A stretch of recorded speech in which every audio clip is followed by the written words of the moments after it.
Tulsi.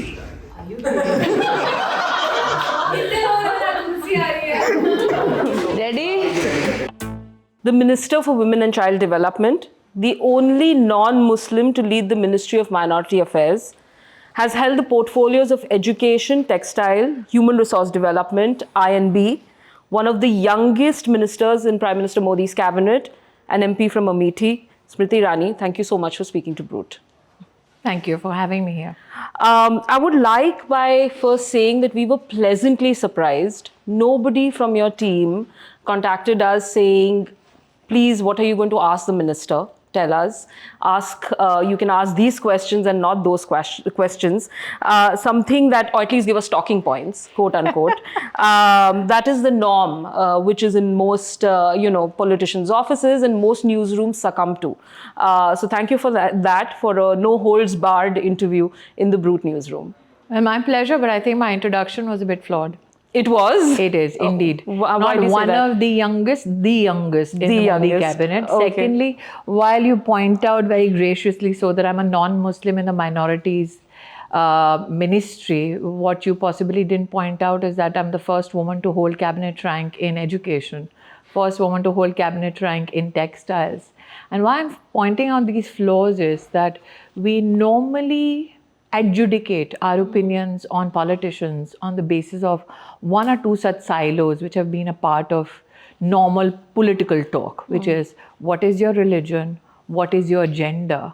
When we start quantifying how we look at politicians as to what did you deliver, I think that's when the tectonic shift about conversations around politics will be visible, especially amongst the young.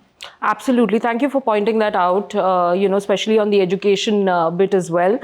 So let's start with the current portfolios that you hold. I would like to start with, for women and child development. So a study by JAMA Network Open Journal, it's a peer-reviewed journal, in March 2024, this month. And says, who owns the journal? I don't know who owns it. We'll come back to matters. you. We'll come back to you on One, it. who owns the journal? Sure. Second, who informed the journal?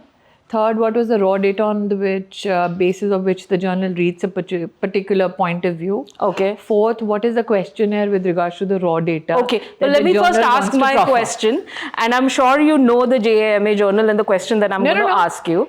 But why am I saying this? Is that because I know the prejudice with which the question is to be posed. Right. That is where I'm already giving you 4 disclosures that should be made for your viewers. But I'm going to also quote data from what your ministry has put forth as well, and it won't matter just with this journal. Everything matters. Okay, so let me just come back to my question. Yes. So it said that India has the highest number of what they called as quote unquote zero food children. Firstly, yes, that's zero exactly food children. why this is a fallacy. One, by a guy called Subramaniam. And this gentleman took money from an organization called the Bill and Melinda Gates Foundation without announcing why he's taking the money. Secondly, because we have communications from the Bill and Melinda Gates Foundation on this, he has utilized terminologies which scientifically don't exist. So you're saying the zero food children? Scientifically, if you tell me 60 lakh children in this country had no food, you're telling me Brut would be sitting quiet and not reporting? Doesn't make sense. You're telling me state governments would sit quiet? Doesn't make sense. You think public representatives across all political hues would keep quiet? Does not make sense. So this gentleman particularly comes from a flawed and prejudiced position. That is something which already the foundation who funded him has made a disclosure to the ministry. Saying that we didn't know what we were giving the monies for. And they have provided support for something called the Poshan Tracker, which tracks 75 million kids in this country under the age of 6 and supplementary nutrition delivered to them at the doorstep. Right. And measurement as to their nutritional health as per WHO standards. Correct. So do you understand the dichotomy? Absolutely. I'm just going to come back to the Poshan Tracker because Poshan 2.0 and everything that the ministry is doing. In the Rajya Sabha last year, the issue is, would you then concede that your question to begin with was flawed? No. On the basis of? No, because flawed. You didn't let me complete the question. First, prove to me 6.7 million kids have no food. But I didn't say 6.7 million. You did. You refer to JAMA, you refer to the study, and that is the number in which... Okay, let me complete my question. Yes. My question is this, your ministry ministry had put in the Rajya Sabha, your ministry had said that severely malnutritioned children was at 14 lakhs, right, in Which the is Rajya which Sabha, year? and this is 2023. And 43 lakhs were, 14 lakhs were severely malnutrition, 43 lakhs were malnutrition. Firstly, you know who reports these numbers? You had put this in the Rajya Who Sabha. reports this number for me to report? The statistics. No, since you don't know, let me inform you. When we create the tracker, before we created the tracker, the supposition in India was that over 8 million kids are malnourished, and this is as per sub-Saharan African results which were compared with India. And this was given by not an Indian number. No, this is so-called these Dr. Subramaniam kind of people. Okay. Then we started asking, can you prove us? Where are these 8 million kids? We asked every state government to start measuring. Did you know before Prime Minister Modi became the Prime Minister, the Anganwadi system did not even have a separate budget line for water and sanitation? Did you know before Prime Minister Modi came into office, and since you want to catch me on the wrong foot, unfortunately you call the wrong person to the Brut office. Well, I'm not catching you on the wrong foot. No, allow me Sure, please to go now ahead. answer. There was never a measuring device digitally available where a state, district authority and a central authority could check and measure as to the nutritional health of women and children in Anganwadi systems. Prime Minister Modi introduced smart devices for every state government, irrespective of who's in government, to purchase that device. Second, the measuring standards as per WHO did not even coincide between two ministries, that being Ministry of Health and Ministry of Women and Child Development. For the first time, a consensus was created under WHO standards. Third, our Anganwadi workers were never trained as per WHO standards to measure. So in the lack of people measuring, in the lack of standards, in the lack of reporting instruments, India has taken a tectonic shift. Then we started saying, can you tell us exactly what is SAM and what is MAM? Do you know the difference? No. Precisely. So since you wanted to interview me, I was hopeful that there would be at least some understanding of all these nomenclatures. Severely acutely malnourished and those who are on the margins of being severely acutely malnourished are two different entities altogether.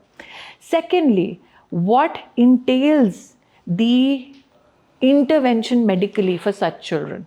This is an intergenerational challenge, which means if the mother and the father have had a nutritional challenge as adults living being before reproduction, that also genetically becomes a part of the transference of genes to this child. And this child then at birth or the mother at the inception of the pregnancy is identified as somebody who has this problem, and hence we then start providing her supplementary nutrition, we start providing her with medical support, and then we look after the child who is thus born. Right. That is why the Prime Minister started something called the Pradhan Mantri Matra Vandana Yojana. Under the Matra Vandana Yojana, 3 crore women have been given over 14,000 crore rupees in their bank account directly. What for? So that they can go and get themselves checked at the hospital. They can go and get themselves vaccinated during their pregnancy. Post-pregnancy, then the same women can be given supplementary nutrition. What we are fighting is a generational battle, which becomes very simplified in negative headlines. What we are reporting is numbers that were actually 8 million in reportage have come down drastically, but that number you will never report because that doesn't make for a great headline. No, so what we are also servicing now, since you've set up the conversation, is that can you imagine to fight malnutrition, the governments before Narendra Modi came into, and so-called Anganwadi systems have been in existence since the 1970s. Right.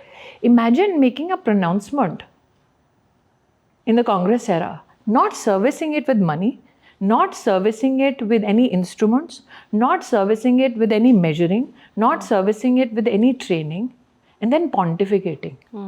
So my question to you, ma'am, was, which now I will finally complete, is this, that how did we get here? Half of which you just said that there is an indicator, like you said, Sam, and the other one, which of course I'm not as somebody heading the ministry. So let me give you another But issue, how did we get here? And also on the sub-Saharan one, I just wanted to So let me give put you it in and let me tell you why context. this happens. Right. Because those companies that come and tell you as consultants, and this has happened in our conversation with UNICEF, it's a part of documentary evidence.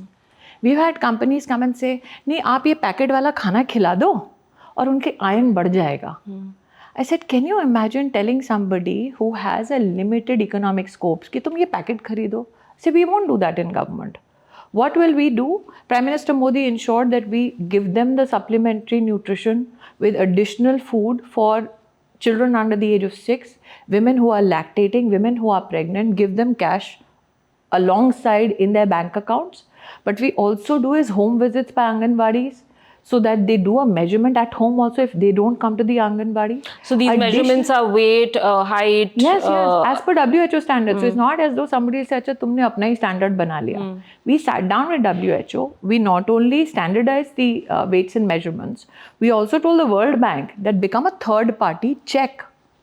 And we created the world's largest nutritional digital platform. Why? We even know if some state has a non-functional Anganwadi. Every state from the government of India takes money to open an Anganwadi. We today can tell a state कि आपके इस जिले में, इस गांव में, इस बस्ती में ये वाली आंगनवाड़ी अभी चल नहीं रही है. आप खोलने वाले हो, नहीं खोलने वाले हो, क्यों नहीं चल रही? We not only do that, we have a helpline where we are calling all the beneficiaries to say that your benefit show as taken on our dashboard, but did you genuinely get it or not? So there's a 3-pronged exercise where one is a dashboard where we are digitally. Every Anganwadi in this country is geotagged today, which had never happened before. So imagine the government of India now has a satellite mapping of every Anganwadi. Every worker is digitally connected. And on top of it, every beneficiary is getting a phone call and an SMS कि जो report हो रहा है वो सही है कि गलत है हमको बताइए. Okay. So now that these measures are taken, so you explained that... For too long, Mehak, these kind of... reports you're saying? Were used so that you can show how great the problem is so that the consultants get money. So you're saying and that not the problem get money. Internationally, there are reports which are being put out there. Poshan Tracker is now internationally a part of a Lancet report. So can we say कि Lancet में अगर भारत सरकार के Poshan Tracker को अच्छा review मिल रहा है तो वो गलत है. लेकिन some flunky who's taken money and has basically want to ensure 60 million kids, are they going hungry in your country right now? Wouldn't any of you in the newsroom report it? So, ma'am, in the Rajya Sabha number that you spoke about, and thank you for explaining on a lot of politics around the headlines that happens. जो आपने बोला कि I'll just complete quickly on this if you'll allow me. Just a second. जो 43 lakhs malnourished, the number which you asked me, do you know where it comes from? The 43 lakhs malnourished one. So what is malnourishment? How define to me malnourishment. How they get one. Like I said, define to me malnourishment. Having anemia is also malnourishment. So severely malnourished. Having anemia is also malnourishment. If you test 5 people in this room, at least 2 will have anemia. So what does the data tell us, ma'am, today in terms of malnutrition for children? That's why I'm telling you. The data today is publicly available on an instrument called Poshan Tracker. Okay. Please understand that every month 7 crore kids get measured. When we asked these guys, can you tell us who you measured, how you measured? We placed a phone call. So if I place a phone call to any of these people who have just possibly missed lunch for this interview, and they are asked, तुमने अभी खाना खाया क्या दोपहर को? What do you think their honest answer will be? You've said that, right? That people who've skipped, probably not eaten that day. Forget everybody else. I hope everybody's in the newsroom today. Yes. No, let's be, I don't even joke about it because why are these numbers used? The hunger index. Somebody is calling up somebody, तुमने खाना खाया क्या? These people can't even identify किसके घर में तुमने phone किया था. For any number to be adjudged and scrutinized, I need to know where the number originated from. Fair enough. तुमने किसके घर फोन किया? तुम्हें कैसे पता उस घर में 6 साल का, 2 साल का, 1 महीने का बच्चा है? और तुमने जिससे बात की, क्या वो बच्चे का केयर गिवर था? So how are we doing as far as malnutrition that of is children why I is said concerned? that the Poshan Tracker, why is that Poshan Tracker data rich data for any government center or state to take a decision on? One, it is taken by professionals on WHO standards. It's taken with consent of the parent, and it is taken on an identified child and an identified age group. And it is also, if a child is sick, the chief medical officer of the district is also involved. Which data do you think, Mehak, I should pick? Some data which is backed by the chief medical officer, Right. backed by the Anganwadi Asha worker, backed by the consent of the parent, and backed by data of the child. Where Right. I can do a last month kya weight tha to is month kya weight tha. Understand? So for me, that data is more robust, which state government and the center government works on, rather than somebody telling me, I don't know what data it is. Right. My question was a phone call. How did I know if I'm calling one of these 5 people? I have no clue which one of them has a 2-month-old baby. So how do I know what they responded to is correct? Right. So what I'm hearing from you is that there is already a real-time dashboard, the Poshan Tracker. The issue is now Brut wants to talk to me, right? So Brut will ask me questions and say, give us your version. Correct? Right. So that I can match. Right. Nobody asked us. There's publicly data available. So should the study not say, तुम्हारे पास ये data है, publicly ये data है, which is backed by doctor's consent, parents' consent, identified child, identified region, anganwadi, details, WHO standards. तुम उस data को देख क्यों नहीं रहे? So coming back to the data that you just said, ma'am, and which brings back my question was, how did we get here, which you said, and how are we going to improve this number that you've told us, right? So now what do we do? Sorry, Mehak, I'm sorry taking more time on this. Please go ahead. Nutrition is not something only one department works on. Nutrition is something which is worked on by 18 departments. Okay. One of them being the health ministry. And I'm not the health minister, however, let me tell you. There is something called T3, where you first identify anemia, then treat anemia. All right? This test is done around the country. We found in some places where the person taking the test in a state government would not take the test from here. Blood यहाँ से draw नहीं करेंगे, यहाँ से draw करेंगे. तुम यहाँ से draw करोगे blood या यहाँ से draw करोगे, क्या उसमें differential है? तो हम कई बार लोगों से ये भी कहते हैं कि आपने sample कहाँ से लिया था? So since governance is a continuous effort, right, you have to continuous, and health is a subject which is concurrent. Nutrition is a subject which is left for the state to deliver. Sure. We depend on the state to, we give them policy directions, we give them money. And the last mile has to be done from them. Has to be done by them.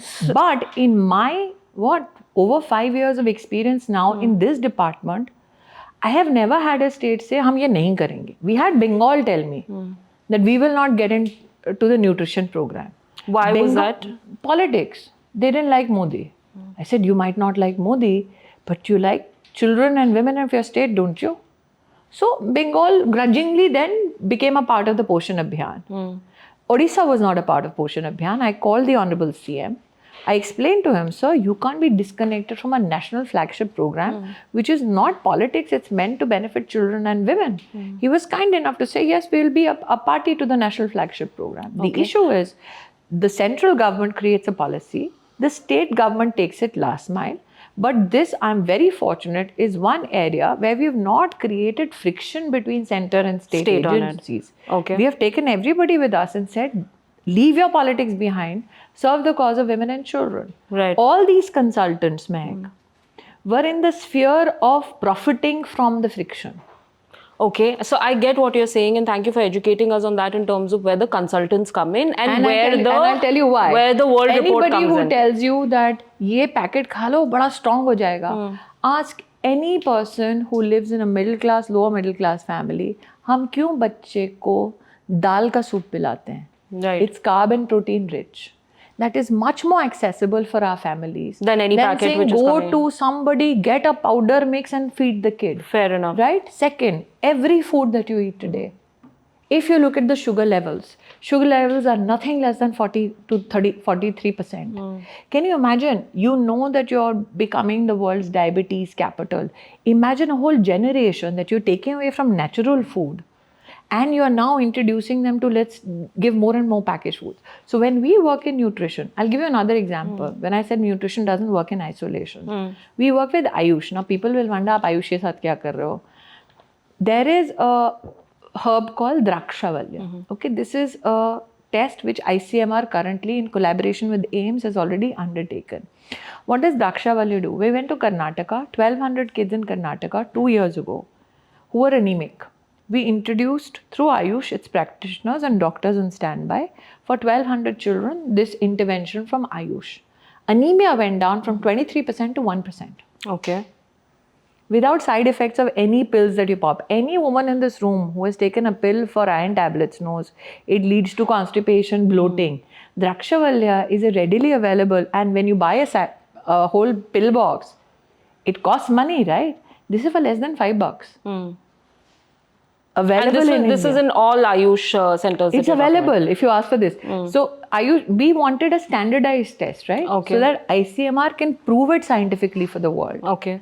23% went down to 1%, and anemia for these kids didn't come back. So 2 years ago, we went to ICMR to say, this is the result we've seen with our own eyes, but till such time we scientifically prove it in collaboration with AIMS, this can become India's gift to the world. So those processes of analyzing the impact on PCOS, they have already, ICMR has done tests on women who are in an age bracket, let's say a 20 plus. Guess what affects PCOD the most in terms of healing it? What would it be? Yoga. So we have asked ICMR that if the same can happen for women, can we help young girls with PCOD? Because that means don't ingest any medication where you're losing hair, your hormonal imbalance happens, and you have mood swings. So ICMR has accepted our request. Okay. Thank you for outlining the solutions, which I can understand can take a lot of time in terms of, like you said, the ICMR, etc., working on it. I come back to, and we'll move on from here, but I just want to come back really quickly to that same Poshan Tracker that you were talking about. And this is what I had, where in the Rajya Sabha you had said that under the Mission Poshan 2.0, out of approximately 5.6 crore children measured in the month of February 2023. So now I'm measuring 7+ crore children. Right. So the measures have gone up and the numbers have gone down. So you're asking me old data. The numbers. So that's what I want to ask. Is what are the numbers, correct that's numbers what I'm on saying. it? So is 7.7%, which comes to around 43 lakhs. Just this check is what there was. NFHS data. NFHS had us at 19%. And what are we at? 7.7% we are less of 5.6 now. We are less than 12% now. We are less than 10% now. Okay. I'm saying I'm at a lesser percentage. You're reading me data from 2023. Your data which is available. Yes, but you're reading the old data. My data of Poshan Tracker is also publicly available, which you've not taken for this. So how many That's what I'm saying. You're taking old data. Okay, 10%. But I agree. So that is how what many I'm saying. How many lakh children would be malnourished? I'm saying. So this month again, this is the Poshan Pakhwada while you were speaking to me. From 15th of March to the 31st. Did you know that? You didn't? No, I didn't. Yeah. Precisely. So since you didn't do your homework... So would it be 30 lakhs, in the range of 20 lakhs? Let's be pragmatic, since we've till now exposed that you didn't know much of what you were asking me. Between the 15th and the 31st of March, home visits will happen and measurements will get taken. So it will happen now. Okay. It is happening now. Okay. All right. Like I said, since you were ill-informed, I would like to inform people better that between the 15th and the 31st of March is when Anganwadi workers go and measure, do home visits. Okay. So if you ask me on the 1st of April, there will be a number to it. The number will obviously change depending on how many people we have tracked. But these are people that we track every day, and at the end of the month, we can give you a national total where all states compute. And then give it.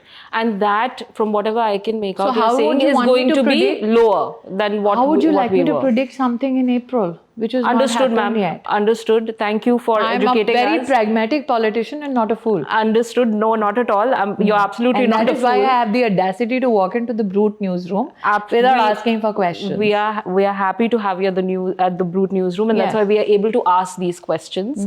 So my only hope is next time we do better homework. Yes. Okay, thank you. I think we have our homework done. But you didn't know that there's a Poshan Pakhwada on. I didn't know there's a Poshan Pakhwada on. You didn't know that did home know with. the number in the Rajya Sabha in the But public like I domain, said, which but you is didn't there. know the current numbers. The current You're telling number, me numbers from last year. The last year number is what is in the public domain in the Rajya Sabha. The Poshan But Tracker. I will move on no, from hang here. On. No, don't move on. Okay. Don't move on. Okay. Poshan Tracker is live right now. Okay. So for you to say that the public data which is available on Poshan is last year is again a wrong position. No, I didn't say it's a Poshan Tracker is last I can year. hold down my own cameras are here for that reason. It's not last year, ma'am. I'm just saying that the final number will be available on April 1st, which is what you've told me. I didn't.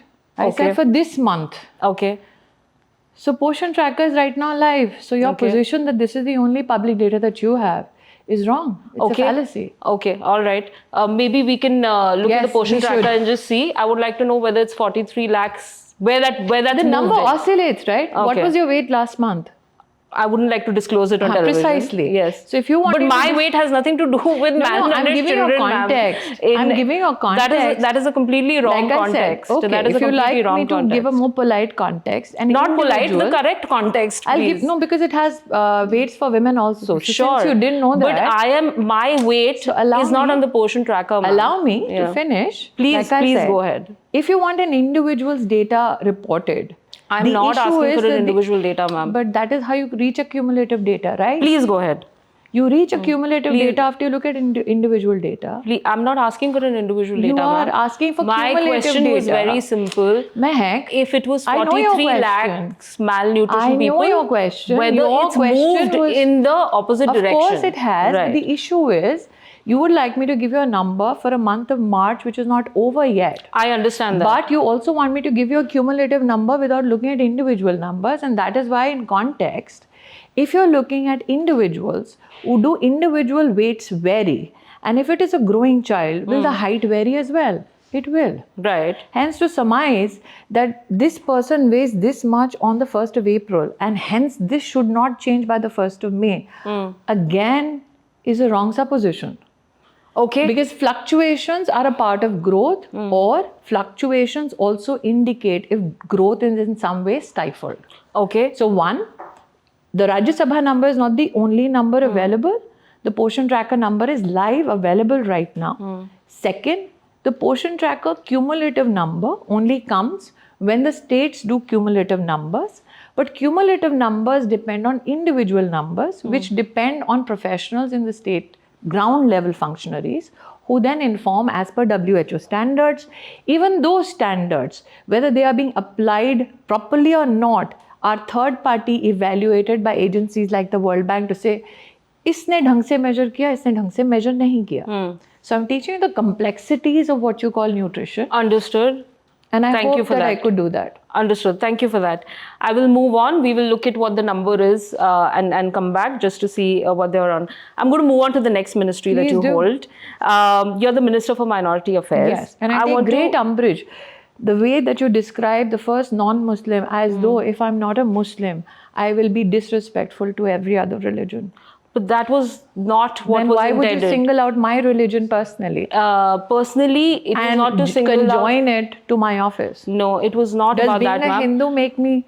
Absolutely not. Then why would you do that introduction? Absolutely not. It is something which is new, right? Which is... Issue is, why would you take my personal religion out? And then hang me to dry by saying this is the first non-Muslim? You think there was no agenda behind that, ma'am. There is. That is understood. But do you think as an individual Hindu, I would not take umbrage to it? There is no agenda. Because the way you positioned your question was, as though, I have to be very, very mindful that I'm not. No, I think... It's an expression of what? It is just a fact, ma'am. There is nothing else on it. So do you designate everybody and their capacities on the basis of their religion? No. Will these people become less capable if they are Hindus or more capable if they are some other religion? Absolutely not. Then why would you measure me as a minister on the basis of my religion? I am not measuring you as a minister on the basis of your religion. Then why would you introduce me as such? It is a fact, ma'am. Yes, so it is a fact. Going by that context, would you then measure everybody on the basis of their religion? No, it's not. But then it is a minority. It is a minorities affairs ministry. Why would you single me out? I'm not singling you out. It is a minority affairs ministry. So you are telling me that how you serve your country depends on the religion you're born or the religion you profess? Absolutely not. Then why would you think that I can't serve my constitutional post? I think you are. I am. And my question to you is because it is... that you would identify I and don't demean think, me as a Hindu. I don't think you should be taking offense to that, ma'am. There was no. There was offense meant, and I take it. There was no offense meant. There was. My question to you is: Am I less of a human being because I'm a Hindu? Why would you say that? Then why would you introduce me as a non-Muslim? Because it is a minorities affairs ministry, and if I can get to my question, and what is my surname? If I can get to what is my surname? Irani. And where do you think I'm married into? You're married to a Parsi. And what is that community? How many in the world? That is a minority. How many in the world? I don't know the number of Parsis in the world. Maximum would be in India. 55,000 in the entire world. Yeah. Maximum would be in India is what I would say. My question, if I can come back to it, and again, before we get into the question, I would like to again very clearly say that there was no agenda behind that. There wasn't, but we will leave it at that. And hopefully in this conversation, you will see that there are no agendas behind it. I wanted to ask you, why does India need a Ministry for Minorities Affairs?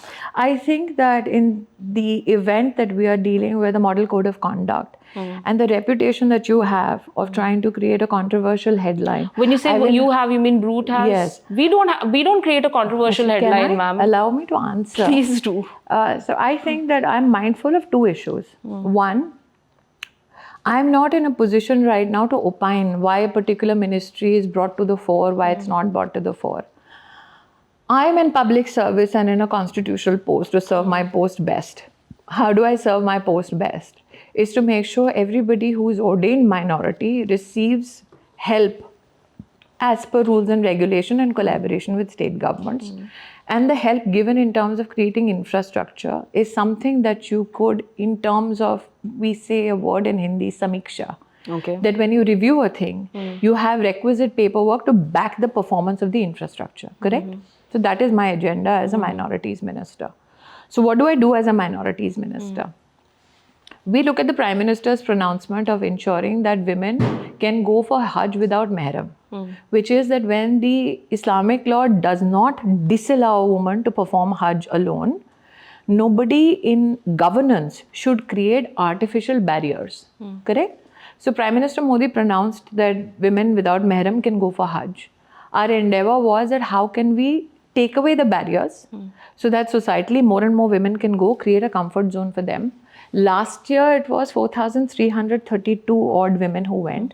This year, the number has gone beyond 5,200. Okay. Now, that's a huge shift because these are women who are going alone. These are women who feel safe to go alone to Hajj and know that they will be given sufficient support so that they can perform their pilgrimage and come back.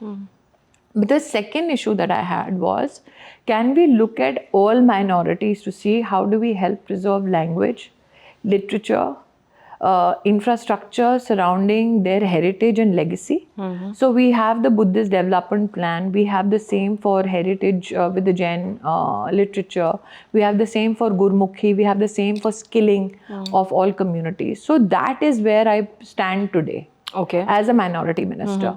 What we don't do is that in the Congress era, the ministry used to work only with NGOs and activists. We don't do that anymore. Okay. We work directly with state governments and district administration because they are responsible. And they're responsible. Earlier, always it was NGO and activists. And why the change? Because NGOs were whiling away money. The government money from the ministry which was given. Yes. In what way? In the would name it be spent? of Muslim community, we've had many experiences where the money was being siphoned. We have one case which is currently sub judice. Hence, I won't go into the details of it, but we've had forensic audits done. So siphoned, money was being siphoned from the ministry? We've had, during Congress time, NGOs that have been proffered by the Congress who had done this. And we have evidence documented on it. And now with the state governments, state governments have to create something called the single nodal account, where the money flows from the treasury directly to the beneficiary and directly to the state. It does not flow to any individual who is not accountable to the constitution or accountable to the law, which is a big difference between how the Congress function and how the BJP function. So the murmurs that you hear of dissent are those people who are getting that, who are the freeloaders who are getting that money. Who are not being given money anymore. Okay. Money, if has to go to a student, will go directly to the student's bank account. If it has to go to a university, it will go directly to the university, where the university From will the give us- government to the Yes. to the student's bank account. All universities with whom we have engaged are either central government universities or state government universities. So there is absolutely no agency that we work with who's independent of government, so that there is responsibility and audit which is enabled for performance of that infrastructure and investment. Remember, this is the taxpayers' money. So we have to make sure that taxpayer pays for things which there is accountability fixed. We've had NGOs, in fact, over 1,500 NGOs, of which over 500 we found were non-performing since the 1990s. Which were registered with the Congress government, yes. and It with took this name- ministry in particular. Which took money in the name of Muslim emancipation, never give it to them. 500 out very- of the 1,500. which were there. 560 I can remember now. But And- since the matter is sub judice, I won't go into it. And We'll would prove it you- in the court of would law. you We've already say, done it. I digress a little bit, but because you mentioned the NGOs. Yes. Would you say We've taken out NGOs even from my Women and Child Development Ministry. so? We had 800 NGOs there. My larger question on the NGOs, which is Yes. because there are certain licenses which we've seen which got cancelled, etc. of NGOs. How does the government at this point in time So I can speak for my view two NGOs? ministries. I took out one NGO system from the Women and Child Development Ministry, which was running the child line. A child line, helpline. Yes, and I'll tell you why I took them out. When a child in distress calls 1098, they expect the police to respond, right? What was set up during the Congress era was that the NGO was picking up the call. The time lag between the NGO telling the police that the child is in trouble was 60 minutes. 1 hour. Yes. Now imagine a child in distress, knows there's a public number, calls and the NGO picks up and says, "Ruko, hum police ko batate hain." Takes them 1 hour. So my question to state authorities who have law and order under their jurisdiction was, child in need calls, the police should pick up first, administration should respond. If a third party evaluation has to be done, somebody in the social sciences sector can do third party evaluation. Can you imagine a child hanging in balance in distress for 1 hour? So the first ever emergency response service system in India was set up by Prime Minister Modi. The It did not 1098 exist. number. 1098 is a child line. Right. But the first emergency response service system in this country was set up by Modi. Where we functionally gave money to run 35 helplines for women. We had a national helpline, we have child helpline, we've serviced over 30 crore calls. We've brought them all together under one roof so that being a woman or a child, you can call anywhere, anytime. And you'll have government from the center to the state respond down to your district, the village and your doorstep. Earlier, this system did not exist. Did not exist. So, just speaking of your ministries, on the NGOs, On the NGO in the minority ministry, both. I'm saying. So you're saying basically I the can't NGOs speak are for middle. any other ministry. Yeah, for your ministries, you're saying that NGOs but I will would not be, have taxpayers' money being taken by some NGO, and government and governance cannot, as a structure, be taken over by an NGO. People elect a government to serve, right? And especially on these needs. So I can't have an NGO. So we don't run the NEC kind of Sonia Gandhi.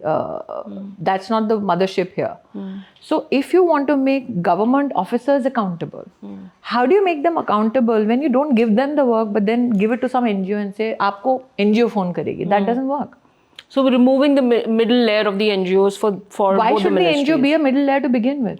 Shouldn't have been there at all in the first Shouldn't have place. been there And you to said you begin with. found issues. I mean, We've proven it in a court of law. siphoning of funds, etc. Yes, all of we've that. proven it in courts of law across. I'm going to ask you one quick question and then we'll break it into the newsroom Yes. with questions there. I want to ask you on according to the Lokniti CSDS survey in 2009, the BJP received 4% Muslim votes. In 2014, 9%, which is more than double. And in 2019, 20%. Indicating that there is a shift in the voting patterns. While the same survey spoke about the Congress, about how the Muslim votes are basically either reducing or have remained largely stagnant. How does the BJP view in 2024 this? You know what? You told me that I shouldn't take umbrage and it's not about my religion. It is. It isn't, ma'am. No, hang on. Any Let me just- politician would allow be me. here, I would ask them the same thing. Allow me. Yes. Because this whole conversation, Yes. at the fulcrum of it is though I am anti-Muslim or my party No, will be ma'am, communal. you're not anti-Muslim. Allow me to speak. Please go ahead. So Yes. if I'm going to 2024, my elections Yes. as the Amethi MP, Yes. right? I have over 3.5 lakh Muslims Ji. living in my constituency. If you just look at the voter complexity of my seat, nobody said I'll win Amethi in 2019. Why? Because they felt कि आपके यहाँ का समीकरण ऐसा बैठ रहा है कि आपको कभी वोट ही नहीं मिलेगा. Which is hogwash. Now history is history. The question that should be asked is, are you an Indian aligned to developmental goals? Are you an Indian who wants better educational infrastructure, better curriculum? Are you an Indian who wants better road, better job prospects, better health infrastructure? Are you an Indian who wants to make sure that your treasury swells? Are you an Indian who wants to make sure your exports rise, your import dependency comes down? Are you an Indian that wants to be ensuring that 6 lakh plus villages get tech savvy, that most of our startups have more women now coming with more money? If you're that Indian, vote for BJP. Right. That is my template when I go to Amethi, which is 80% rural. It's not urban at all. And that is what Prime Minister Modi has said, right? And Where that they is what he forecast, said. and that is what he said. So I am not looking at what Lok Niti or anybody else for that matter is saying. Because anybody who has done politics only on the basis of this and opinions which possibly reflect this holds India back. So you're saying exactly that, where that the policies which are being created is what is driving people let me give you a vote small for the gender BJP, issue. right? Let me give you a gender issue, right? Gender budget, if you looked at when we first came into government under Prime Minister Modi's leadership in 2014, at that time across ministries, the gender budget was around 94,000 crores. This year alone, the gender budget has gone beyond 3 lakh crores. There's a 215% jump. What does that mean? That every department now is supposed to have a gender functionality to it. So if we were going by the old political templates, you would see only the Department of Women and Child Development getting more money. That is the old way of doing things. What did Give Modi it only say? to one ministry and not Modi across. says, why should infrastructure not be women oriented? Why should defense not have women orientation to it? If you want to say that you want to do defense startups, why shouldn't we have more women in it? So when Modi says if you're looking at urban governance, why shouldn't we look at the female factor in it? How many public toilets have been made which are for women? So that is why I think if I look at the old ways of doing administration and politics, I'd be still doling out money to NGOs. And I'd still be talking to people who will opine as to how everybody is so miserable and you need the consultant and the NGOs so that they can tell us what India will look like. To bridge the gap. Which is nonsense. People know who they voted into power to bridge the gap. And that gentleman called Modi has bridged the gap. The numbers are more than sufficient to judge him. But what are you judging him? You're judging 10 years of Modi vis-a-vis 50 years of a Khandan. Which was most endeared to the NGO ecosystem. So that is the big differentiator, that you're judging 50 years versus 10 years. You know, I said we'll break into the newsroom, but you led me to my next question. Yes. So I'll finish this one and then we'll break into the newsroom questions. So in September 2023, the India passed the Women's Reservation Bill, right? The Nari Shakti Vandan Adhiniyam. What I want to ask you is, which of course gives for our viewers 33% of reservation in the Lok Sabha seats and the legislative assemblies. What I want to ask you is, in 2029, of course, the number of women in India will also be significantly up than it is now. Tell us a little bit about what kind of changes are we going to be looking at because of this bill. Once we have Nostradamus. No, in terms of that, it's a great thing that we've been able to do. Very few countries who've been able to do, and there have been recorded changes as well. So what I can only give you is a context to what I've seen when women are in office, right? 1.90 crore women currently are serving across various constitutional positions, administrative positions, and other service areas in India currently. You have 66 lakhs of them are just frontline workers. So you already are in a time in your country where 1.9 crore are already functionally deployed. Okay. Be it Pani Samiti, be it the frontline workers, be it women who are the Rani Mistris. So I'm calculating across DMs, CDOs, those who are working as CDPOs, some IPS, IS ranks, everybody. If you compute that, approximately that is the number that you're coming to. Now, wherever women have been deployed, there are two. Functionally, you can find research to substantiate what I'm saying. Two things happen. When the income of a woman increases, she spends more on education and health of her family. Okay. Right?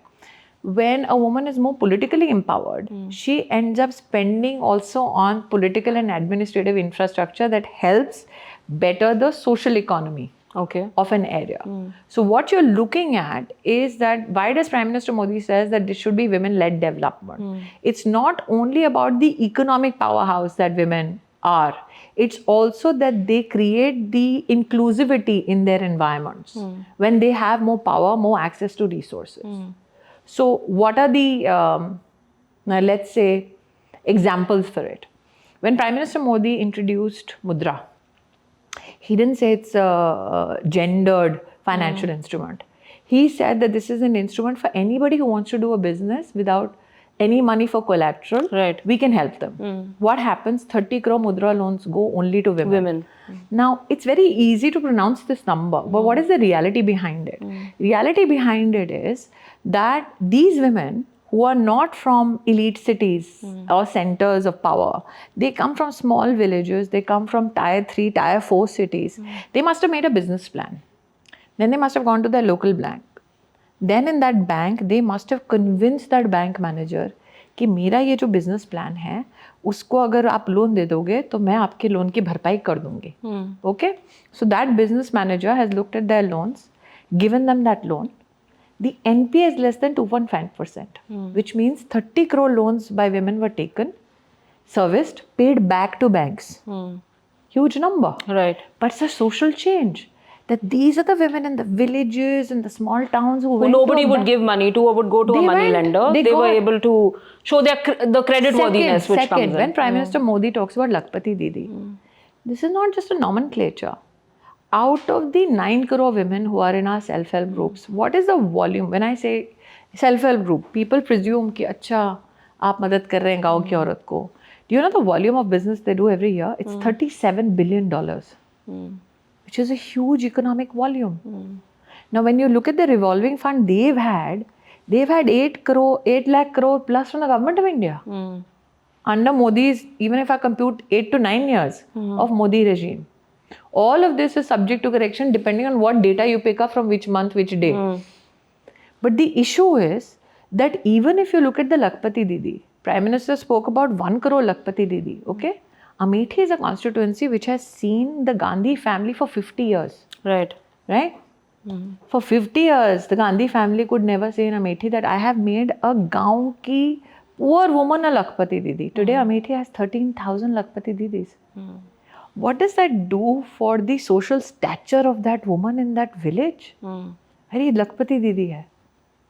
So this is not just numbers, these are lives which are changing, which you can see on the ground. Right. So when you envisage, today if you go to any place and you get women together and say, will you fight for that seat in parliament? She'll say yes. She will not tell you कि मेरी politics क्या है, ideology क्या है. You have now set an ambition for her. And that is what Modi has done. That I am creating 33% seats in parliament. Right. He didn't say I'm creating it only for BJP women. Of course. He's saying I've created it for the country at large. But now ask any woman, would you want to go to that seat? And she'll say yes. So you're saying that ambition has been fueled, basically. Ambition not only is fueled, ambition now is provided for constitutionally. But when Modi talks about, let's say, Lakpati Didi, I want you to contextualize it from the gaon ka perspective. That for her in the village to stand there proudly and say, "Main Lakpati." It's a huge thing. On that note, we're going to break with the before I go ahead with the other questions to the newsroom. Vaishnavi or whoever wants to go first. After this, I don't think they want to go. No, I'm sure they will.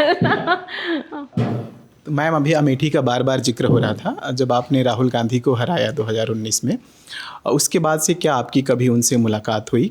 और दूसरा सवाल ये है कि राहुल गांधी की कई सारी कमियां जो हैं मतलब सोशल मीडिया में या मीडिया में दिखती हैं, जो उनके विपक्ष के लोग हैं वो भी कहते हैं।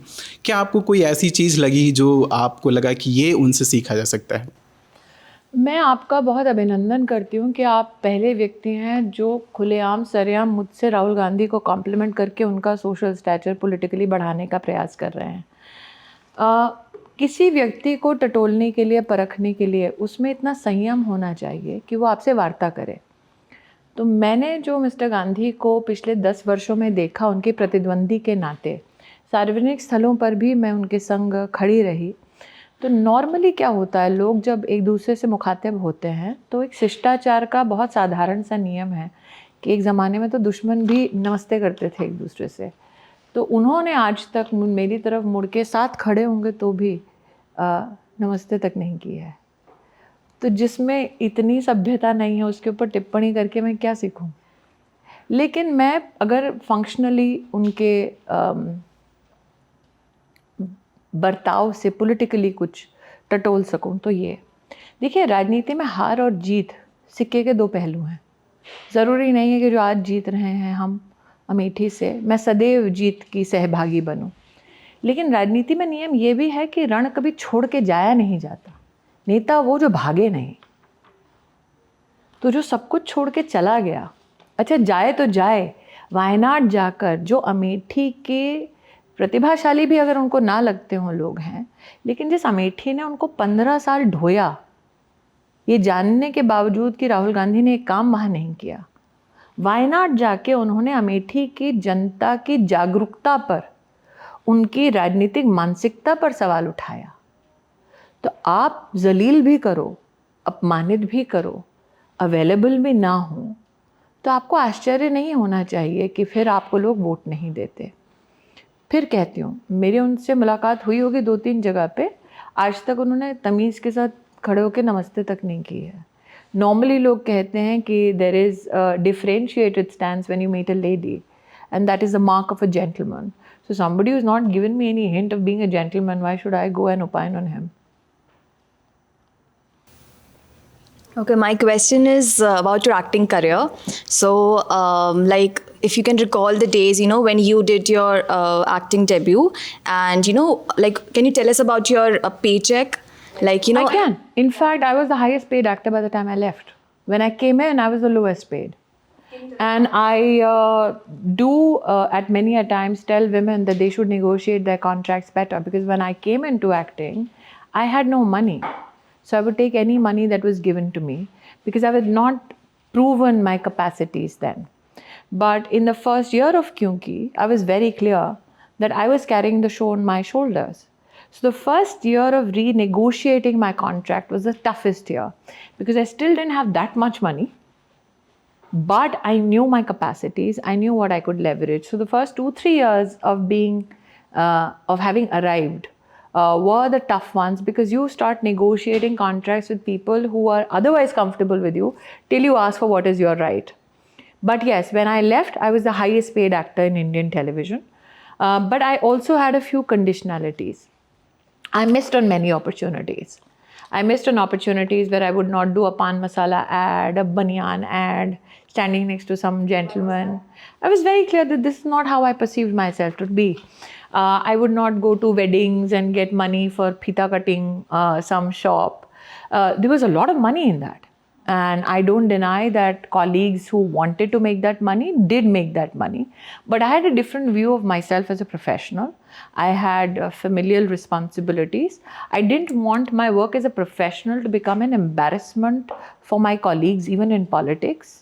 I didn't want it to become an embarrassment for my family members. So I wanted to lead my life as an actor with dignity, to say, this is what I can do, this is what I cannot do. I made choices where even in the first 3 months of Kyunki, I was offered main leads in movies. But I had decided I'll have a baby. And I knew if I'm wanting to have a baby, I can't be some heroine running around trees. So there were life choices that I made very clearly. I've seen one of those movies, Dil Chahta Hai. which I said no to for auditioning. And they were like, are you mad? This Dil Chahta. I said, no, I don't do. Because I knew I wanted to have a You baby. were called for auditioning Yeah. for which role was it in Dil Chahta? Forget it, I don't want to say it. But, No, now you have to tell. It was not Preeti Zinta for sure, but it was one of the other Okay. ladies who was there, one of the main leads. But I was very clear, why would I go and audition? For something which I knew I would not do, not for the lark of it, not to stand next to some film star. So I was very clear where I was headed professionally. And that is why I have absolutely no regrets about walking away from things, because I knew the cost for what I was doing it for. I was very clear that, like I said, I did a movie called Jai Bolo Telangana. Now, Jai Bolo Telangana, I painted my whole hair white. Why? Jai Bolo Telangana was my first Telugu film for the students' revolt, for the creation of the state of Telangana. Now, I did it when we knew people of all ideologies had come together, irrespective of our politics. And I was supposed to play the role of a mother who's imploring students not to commit suicide for the movement for the state. So even now, when I go to Telangana, they say Telangana Talli. So those are parts of my career which possibly are not known. I have written shows. One was called Viruddh on Sony TV. Not many people know that I wrote it. Now, who did I write it with? I wrote it with the writers Kamlesh Pandey, who wrote Rang De Basanti. But I produced it. So I have done production, I have done post-production, I have sat on edits, I have done direction, I have done acting, I have done writing. So imagine the respect you have if you give even a story concept to a guy like Kamlesh Pandey who's written Rang De Basanti to say, sir, will you now expand on this and write a series? And like, yeah. So if you look at the credits under Viruddh, it will show my name for concept. There's another show called Thodi Si Zameen Thoda Sa Asman. That was me. Concept. So there are many parts of obviously my media background which never came to the fore. That's because the Tulsi part was overwhelming. But my media life was not restricted to just me being an actor. It was writing, it was production. So, do you remember the amount which you were paid in the initial days? I can only say I was paid more than everybody else in this room. For one day. But after it became popular, the show became popular. But before, No, obviously, you get it after when you're a nobody. Nobody gives you peanuts also. But yeah, my one day was more than everybody. Yeah, you're all computing now.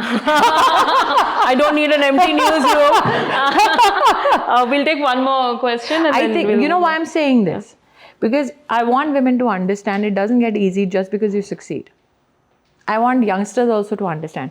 Everybody who is from middle class, lower middle class India, and I'm using this platform today to explain two things and deliberately doing it. We tell girls that when you succeed, things will sort themselves out, which is not true.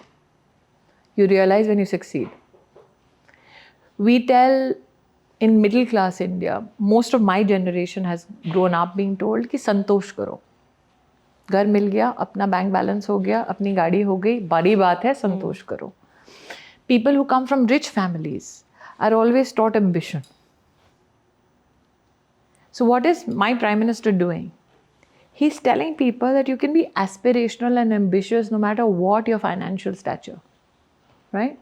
And that is where a lot of people are getting upset because people are standing up and saying, yeah, why should I be happy with only one paycheck or with only one car or with only one house? I want to build more for myself and my family.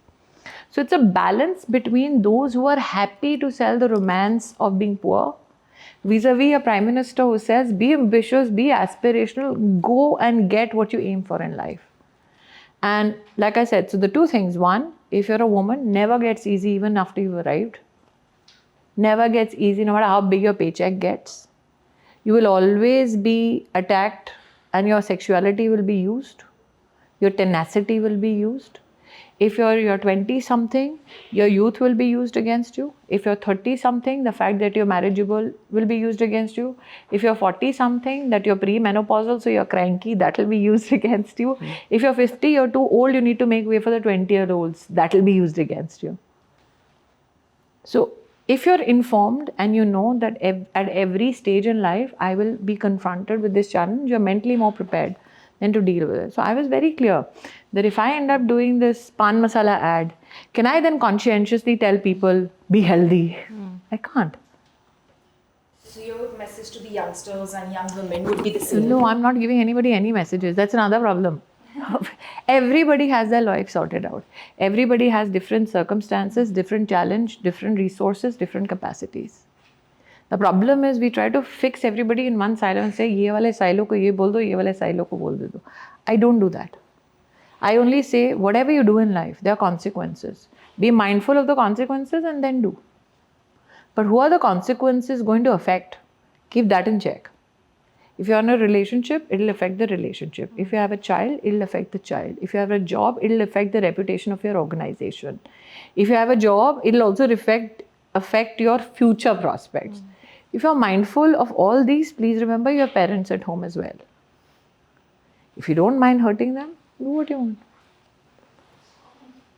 We'll take one quick question. Lavanya? Ma'am, this time around we see the slogan "Ab ki baar 400 par," and this to a large extent indicates like a lack of an opposition or a quality Is it opposition. my job to keep the opposition at work? No, not at all. But if we do come to, this sort of an essentially one-party majority, single-party parliament, do you think it would There is represent firstly not one party.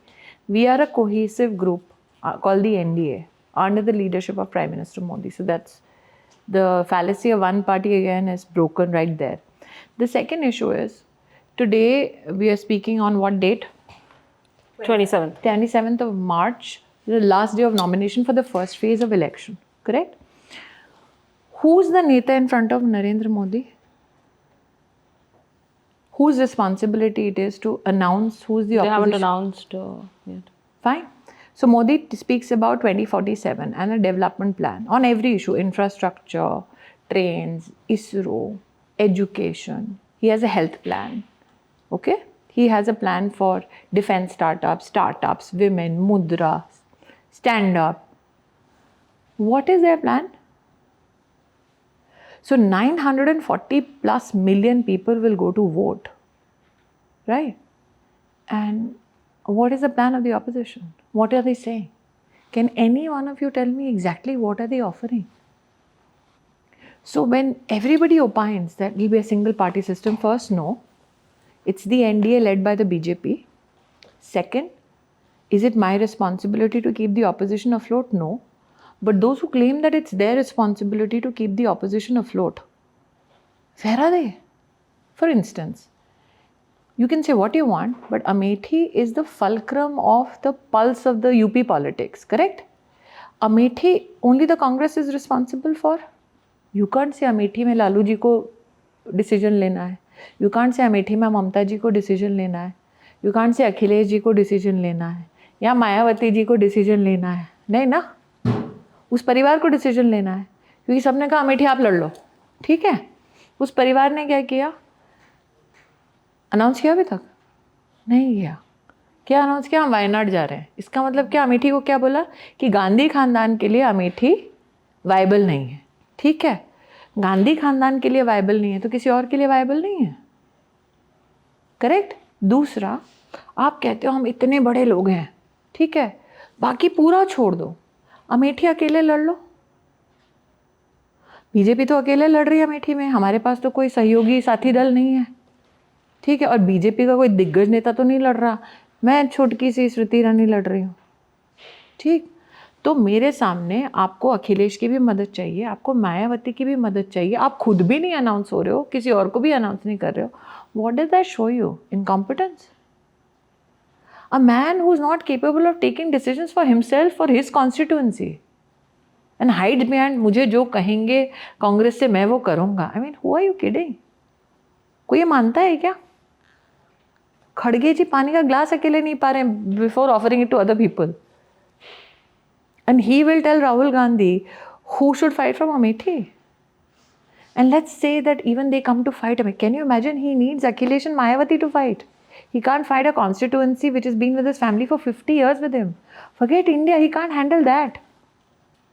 So when I talk about it, why do I talk about it? Because if people are sitting in an opposition coalition, they'll say, अरे boss तू अपना नहीं लड़ पा रहा है तो हमको ज्ञान दे रहा है. Do you understand?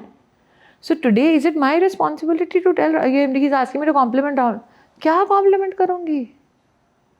वो खुद ही भाग रहा है. जो भाग रहा है उसको मैं compliment कर रही भैया सुनते जाइए. क्या बोलूँ? But can you imagine running away from people who have accepted you when you did nothing for them for 15 years? He came from न्याय यात्रा to Amethi. कोई नहीं था वहाँ पे. Came with everybody. कुर्सी खाली थी ना. कहाँ किया अमेठी में न्याय यात्रा का आपको पता है सभा? बाहर जाके टोल नाके पे. टोल नाके पे. जनपद में बीच में कहीं नहीं किया. आप मान लीजिए जनता आपके साथ नहीं, आपका कार्यकर्ता भी नहीं था तो. So you are talking about the country. They couldn't do this much in Amethi.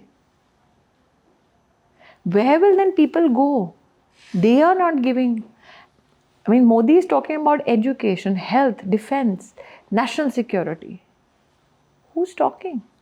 So why is it my responsibility to give you an opposition when the opposition is not interested in being opposition?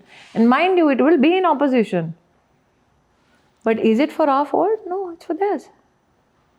And you as a voter, would you like to vote for people who are undecided about their own politics? Because this is a very crucial time for our country. Can we afford to slide back? We can't. This whole conversation began with Mehak saying she is surprised that I came without asking, kya puchoge, kyun puchoge? I had no clue. But honestly, tell me, can Rahul Gandhi walk in like this here? You know the answer to it. None of them will walk in. Why? Because to walk in with such confidence, you need to know your stuff. You need to be connected to the ground. You need to have experience. You need to be transparent and honest enough to have a conversation. Everybody in the election mode right now will be most inclined to do a fuddy-duddy interview to just enamor her. I did no such thing. I took her head on to begin the interview with. Why? Because I know my facts and I can counter it with facts. And if you are somebody who depends on facts to report, I have nothing to fear from you.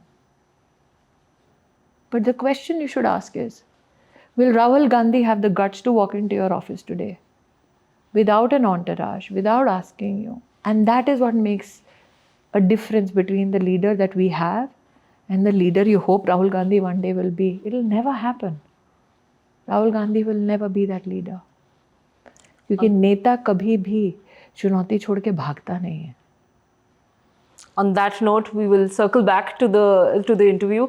I know you have limited time, but I'll go through some of the questions as fast as I can. I'm going to circle back from the politics to a little bit of policy. And I know in the course of this interview, you said that there was an agenda for headlines, but there isn't. And this question is leading there. Whenever you call me, there is obviously an agenda for headlines. There isn't. We are the media. Then why aren't you questions. Then why aren't you interviewing my MOS? We will interview everybody. Nonsense. But coming back to the question, I wanted to talk about period leave. There was Member of Parliament MP Manoj Jha who lied, who asked you a question. Yeah, and lied in Parliament. And consequently in section B or C you had said, right? And misinformed Parliament. Misinformed Parliament, which came out, which you had pointed out. And of course you had said later on another interview that it was to get featured on Brut. Yes. But we took both sides, so that's why I wanted to just point that out. No, but of course, because Manoj himself would not get the traction unless you took both sides. And okay, I'll take that point. I'm sorry, but I've been an editor and I've been in the business. But coming back to it, I would really like to know so at Brut we have a period leave policy. And I wanted to ask you on what do you think of the period leave policy? I'm very clear. And I've made this more than obvious on many programs. If there is a debilitating factor medically for a woman, as per the labor code, a lady at work is given medical leave. I've spoken at length on period leave as such, and I've also spoken on PCOD and PCOS. Now, if you want to highlight a specific ailment, there are chances of that lady being ostracized because of an ailment. If you want to highlight a specific genetic biological cycle, there are possibilities that people who are not very well informed may use that as a methodology of demeaning or humiliating a woman. Point in case me. When I had a point of view on period leave, women on the Twitter feed who were catalysts in activism said, "Are you perimenopausal or premenopausal?" They said that on Twitter to you. Yeah, it's there. Which means that if I have a different point of view, my menstrual cycle then becomes a reason why I differentiate or have a different opinion from you, which actually proves my point. That if you have the information on a female's menstrual cycle, you will weaponize it to use it against that woman if she has a different point of view. Or maybe if she has a different point of view from you at work.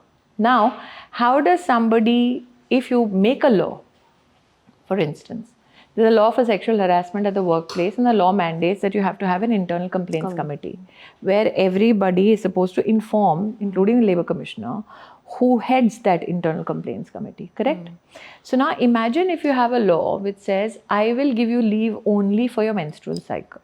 How does somebody report the implementation of the law? They will have to say, हाँ साहब हमारे HR में ये है, हम इसको देते हैं. फिर हम कहेंगे कैसे देते हैं बताइए कि ये महिला है, इसका ये है साइकिल, इसको ये दिन है, इसका ये. Can you imagine? So your HR head knows, your manager knows. Does every woman want her menstrual cycle known to everybody? Now, women get discriminated against, and they often report it in corporate India, that I am not given career advancement because they say you're marriageable age. Then I am not given career advancement because they said, Arey, you had a baby. Then I am not given career advancement because they say, Arey, your child is going to 10th standard board का exam होगा, तुम ये project नहीं कर सकते. Imagine that woman now told, तुम्हारा cycle ये है, तुम्हारे ovulation cycle ये होगा, शायद तुम तब ये नहीं कर पाओगे, तुम्हें PCOS. Can you imagine creating new barriers for women? And why should my menstrual cycle be known to my entire office, or my HR for that matter, or my manager for that matter? So when the code already provides for medical leave, which can be exercised, why do you want me to distinguish between a female and a male in a workspace and say, इसका जो leave है, उसको आपको इसके menstrual cycle के हिसाब से देना पड़ेगा? So if I want to protect a woman's privacy at work and ensure that she is not discriminated against, what do I say? I say, if the medical leave does not exist, I create a medical leave so that the woman's privacy is maintained. If there is an absence of such medical leave, then I can understand. But like I said, those so-called activists proved their prejudice by saying, अरे ये pre-menopausal है, इसका हो गया cycle इसलिए इसके पास ये. Can you imagine? इसके बच्चे हो गए तो इसका इसलिए menstrual cycle खत्म हो गया होगा. If they do it to a cabinet minister, can you imagine if they have a difference of opinion with a normal citizen, a female citizen, what they would do to her? So use the medical leave. But there's already medical leave. Use the medical leave basically. It is a company initiative. Did we come and tell Brut what to do? No. Brut Those who want to take initiative can take it. You want to take an initiative, you can protect the privacy and the private menstrual cycle of your female community workers. That's your decision. If your workers are happy to subscribe, can you imagine somebody who doesn't subscribe to it? अच्छा तो तुम्हें वो नहीं चाहिए, क्यों नहीं चाहिए? You are going to make young girls now respond to a new discrimination. Oh, you didn't take menstrual leave. You skipped the menstrual leave this month. What happened? Can you imagine subjecting girls to that? Young girls, unmarried girls to that at a workplace. So not to have a government policy on something like this. Companies can go ahead if they want to. Government provides for medical leave. And that is the government gives you the cover of medical leave. It's for the company to decide what kind of medical leave that you're giving. But can you imagine, nobody even imagined, and that's why I said that Manoj's position was half-baked and untrue.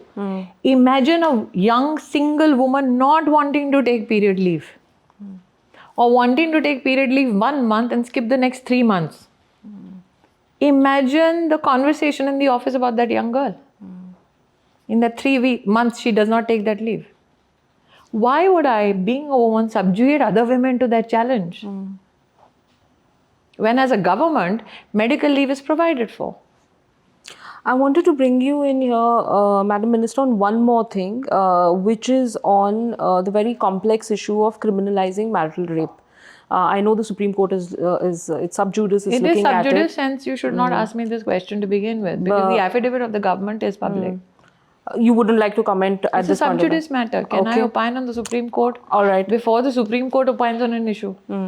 Okay, all right. We'll skip that question But then. the Prevention of Assault under a Marriage also, Domestic Violence Act provides for it. So I think you need to look at that as well. But since it's a sub judice matter on which Supreme Court hasn't opined, I'm Okay. constitutionally bound. Okay.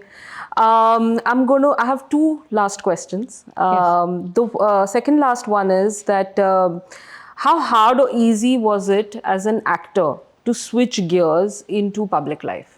And I know you started very early in almost you've spoken about it in your other interviews as well.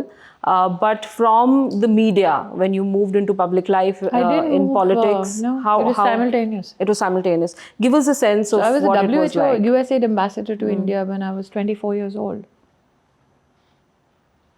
So at 24, I'd already seen policy. I'm a third generation RSS worker. By 27, I fought my first election. When I was 26, I became a BJP office bearer in the state of Maharashtra. I was the Yuva Morcha vice president in Maharashtra. My other colleague is now very famously called Devendra Fadnavis. My president national at that time was a gentleman called Dharmendra Pradhan. I became the state secretary of Maharashtra when Nitin Gadkari was its president. I became the national secretary of the BJP when Rajnath Singh ji was president. I became the national secretary again when Nitin Gadkari became the national president of BJP. I was the national president of the BJP Women's Wing.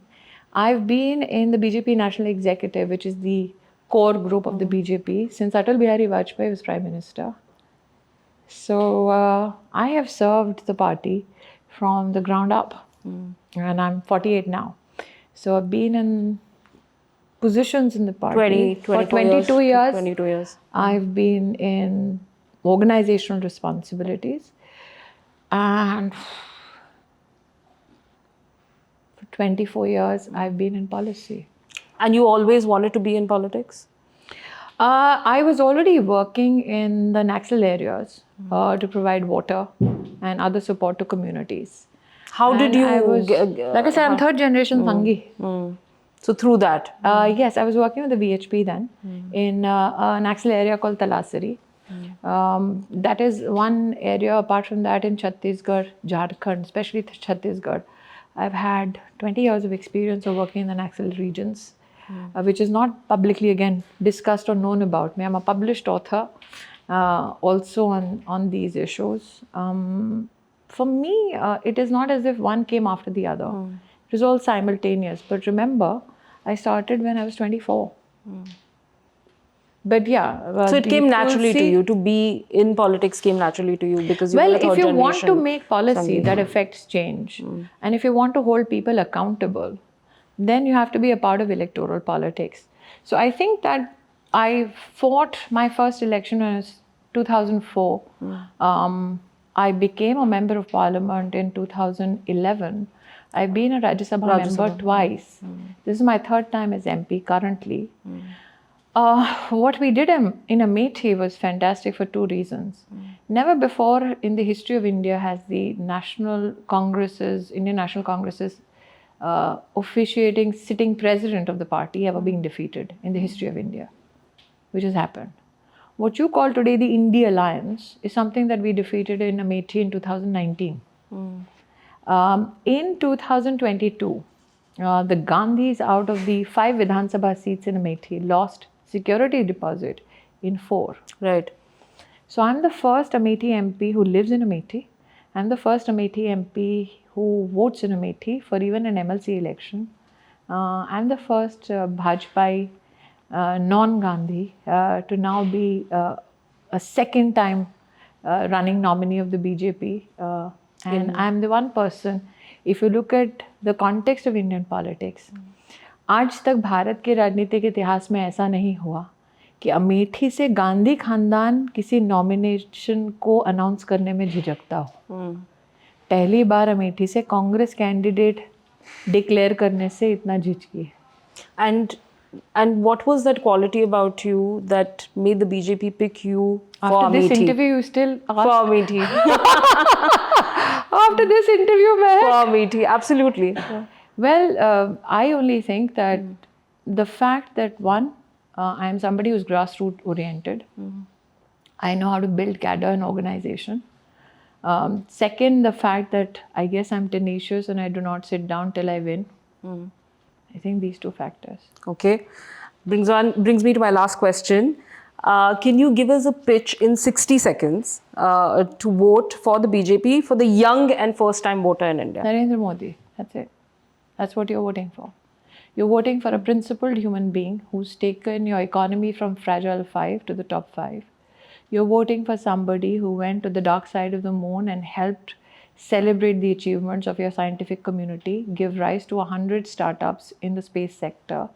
You're voting for somebody who removed Article 370, who helped bring to life 33% reservation for women.